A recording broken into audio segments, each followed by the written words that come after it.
Hi everyone, my name is Leanne and today I'm going to be wrapping up the 16 books that I read in February. So little mini reviews of everything that I read during the month. Some of these books I have spoken about in other videos, I have featured them in vlogs, so I'm not going to go into those ones in too much detail, but I will leave all the relevant links in the cards and in the description if you would like to hear more of my in-depth thoughts on those books. Editing Leanne here to remind you that the Irish Readathon has just started. If you don't know what I'm talking about when I say the Irish Readathon, I will leave all of the information down below in the description and linked in the cards. But excitingly, we have also teamed up with the Book Depository this year, and there will be a link down below in the description where you can get 10% off select Irish books by using the discount code TIR10. I am so excited for the Irish Readathon. It is my favourite reading month of the year. But anyways, let's get back to wrapping up what I read in February. I'm going to kick things off by talking about the two non-fiction books that I read in February, because I have finished reading both of them today. Today is the 28th of February, the final day of the month. I don't think I'm going to read anything else before midnight tonight. Isn't it so weird? I was thinking about this recently, how when you kind of talk about books on the internet, like if you're like a public reader, it feels like you need to have everything segmented into like months because of doing like monthly wrap-ups. I feel like if you said that to anyone who doesn't do this, it would be so peculiar. Like, what? You need to finish books by the end of the month. Like, what difference does it make if you finish it on like the second day of a month and you started it at the end of the month? And I'm like, no. If you start it in February, you must finish it in February. And I know rationally that that's silly. Anyway, on the subject of dealing with my irrational thoughts, I read Happy by Derren Brown. Derren Brown is probably most well known for being a TV illusionist slash magician. I'm not sure how he himself describes what he does, but he is someone whose work I have admired for a really long time. I think what he does is very interesting. I think it's completely fascinating. And this is a book that explores happiness and what it means to be happy, and how we can take control of our own lives and in a way choose to be happy. He really dives into the history of how people have approached happiness for millennia, and he really looks into the Stoics and the Epicureans and works right the way up to the self-help industry. And I would say this is not a self-help book. In many ways it's kind of a history book, and it's kind of debunking a lot of things from the self-help industry. And Derren talks a lot about how what he does in his work is essentially telling people stories that they want to believe, and how you can apply that to your own life and tell yourself, if someone does something to make you angry, you can choose whether you want to be angry or not about that. I've done a lot of cognitive behavioral therapy in my life, and a lot of things in CBT are really grounded in these kind of ideas of Stoicism and the ideas of the Epicureans. And it was really fascinating to give that kind of historical and philosophical context into something that I have been practicing for a number of years. And I could definitely see the direct links between what he was talking about in the history of philosophy to things that I regularly practice in my day-to-day life to manage obsessive compulsions and intrusive thoughts. I've also been having a lot of thoughts about happiness at the moment because, to be completely transparent, I'm not particularly happy lately, which seems like such a vulnerable thing to say, but you know, the world being where it is at the moment, I have been struggling to choose happiness. And this gave me a lot of things to think about, and I think it improved my current thought process quite a lot. It feels so strange being sat in front of a camera and being quite cheery and saying I'm not very happy at the moment, but I do think, you know, things that I've learned from this book, I'm trying to like take charge of that situation and understand that nothing in it is within my control. And that's something that Derren really emphasizes in the book, is that you shouldn't get worried about things that are outside of what you can change. So that's what I'm trying to do. The next non-fiction book I read was Uncomfortable Conversations with a Black Man by Emmanuel Echo. Emmanuel was an NFL player, but he also has a number of kind of viral videos where he's talking about race and uncomfortable conversations with a black man. In this book, he is taking a lot of the questions that white people may have about race, looking at things like cultural appropriation, at things like reverse racism and whether that exists, systemic racism and the stereotype of the angry black man. It looks at the mixed race family unit. Emmanuel writes in a really conversational way that really feels like you're sitting down with someone that is a friend that you have known for such a long time, and they're like, right, I'm going to tell you how it is, and I'm going to guide you through this step by step, and I'm going to hold your hand through it. He's really facilitated a safe space for white people to learn about these issues. And while I definitely believe that it is not the obligation nor responsibility of black people to facilitate those kind of spaces that make everything as easy as possible possible for white people and hold their hand through the process and give comfort in these uncomfortable conversations. I don't think that is the responsibility or obligation for any black person to do. But in this book, Emmanuel has facilitated that kind of space where he is treating his reader as his friend, and he's creating a space that is compassionate and understanding. He uses really great examples to illustrate the points that he is making, and he manages to articulate things in a way that I think makes a lot of sense, that I think is really accessible to a lot of people. I think Emmanuel has phenomenal communication skills in that way, and that absolutely shines through in his writing. I think if you or someone in your life is a person who feels kind of intimidated by these conversations around race, then I would really highly recommend this one. The conversational tone to it really does make Emmanuel feel like he's your friend. Also, how cool is his suit? Moving on to the fiction for grown-ups now, I read Artemis Grace by Margaret Atwood. At the start of this video, I spoke about that thing of feeling like you need to have books finished within a month, and I did actually read this one over the course of January and February. If you know anything about me, you will know I'm not a fan of a chunky book. Like, when I look at a book of this size, I'm like, no, that's too big. How could you possibly have enough to say to fill all of these pages? Oh boy, Margaret does! So this is an historical fiction novel that is set in 1843 in Canada, and it is a fictionalized account of the murder of Thomas Kinnear and his housekeeper Nancy Montgomery. Two of the servants in the house, Grace Marks and James Montgomery, were convicted of the crime. Grace cannot remember what happened on the day of the murder, and a committee of people from the Methodist Church would like to get her pardoned of this crime. They believe that she has hysteria, and they invite a psychiatrist in to speak to her and delve into her memories and see if they can get to the bottom of what really happened. So much happens in this book. We go back to Grace's childhood, where she grew up in Ireland,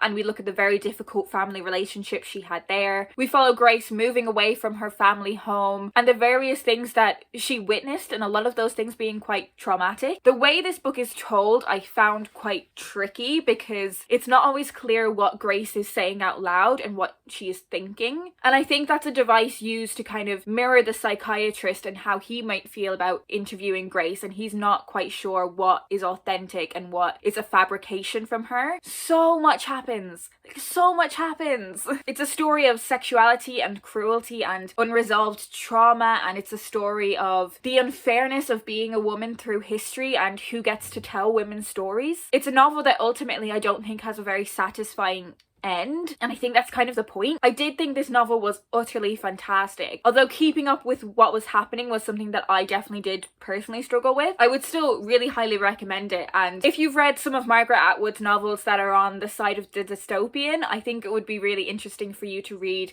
this historical text from her. I'm definitely going to be watching the TV show as well to see how it compares to the novel. I also read 2 romance books in February. It was, of course, Valentine's Day, and I vlogged my reading experience of those 2 books, so I'll leave that video linked in the cards and in the description.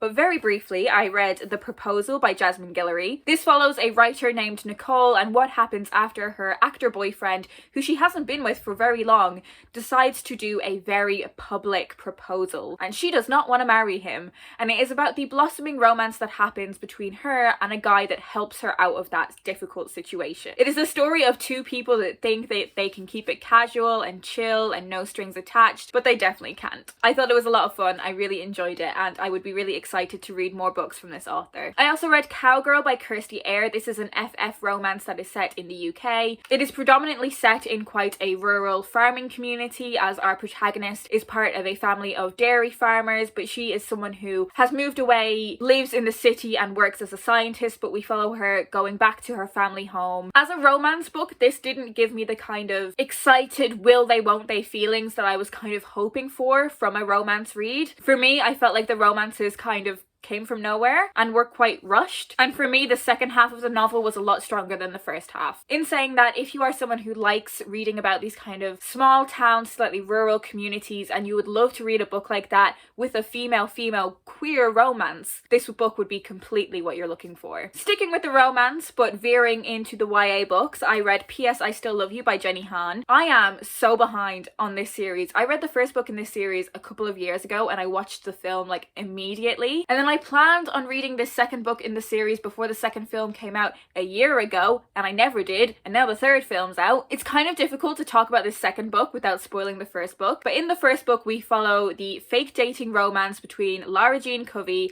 and Peter Kavinsky. I love fake dating. It is one of my favourite romance tropes, and I am the biggest Peter Kavinsky stan. And I stand by that after reading this book. In this second book, we are still following the lives of Lara Jean and Peter, but we also get a closer look at the dynamics in the relationships that Lara Jean has with lots of other people in her life. Her family relationships, her friendships, and of course, John Ambrose. I don't care. I'm Team Peter. I don't care. You know who team I'm not though? Lara Jean.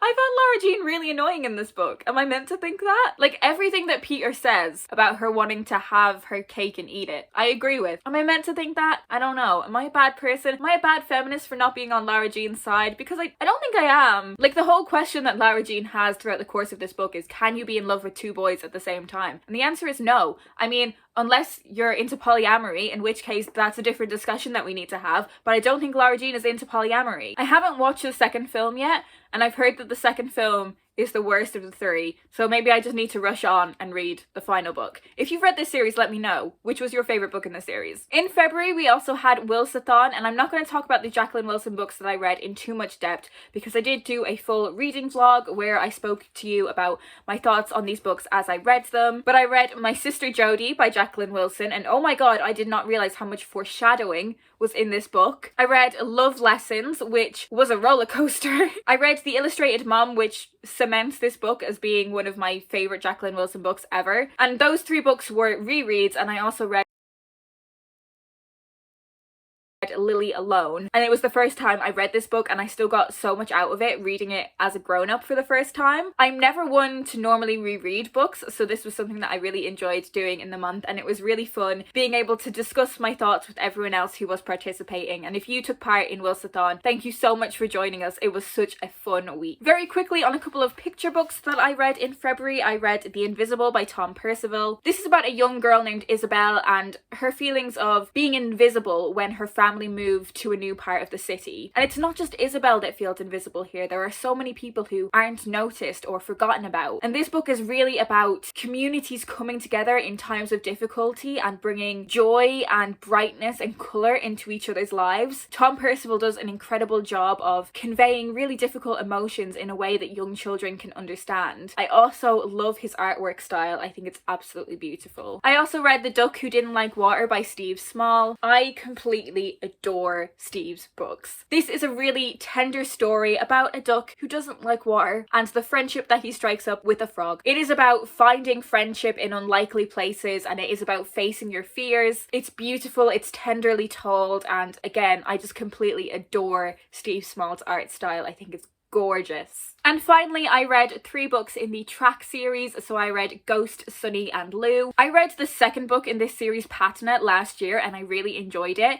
And while these books are kind of in a chronological order, you can read them completely separately. Like, there isn't a spoiler for the first book and the second book, if you know what I mean. In these books, we are following 4 kids who are part of the same track team. And that is the thing that really unites these kids and brings them together as each other's support network. But in each book, we are looking at an individual kids' circumstances and quite often difficulties at home, a real range of different experiences. And I think when talking about diversity and inclusion, it is so easy to think of things of like Asian experience or the Black experience, when really there are so many different experiences within those different areas. Of course there is. In Ghost, we are looking at a character who has huge amounts of natural talent, but isn't always channeling that talent in the best way and is dealing with a lot of anger issues. Sunny, I think, is my favourite book in the series, and this particularly looks at Sunny's difficult relationship with his father. We're looking at the absence of his mother in his life, and we're really looking at a kid who is different from the others, who is a bit goofier, who really isn't the stereotype that you think of when you imagine a Black teenager. There was a really fantastic author's note at the end of this one in particular,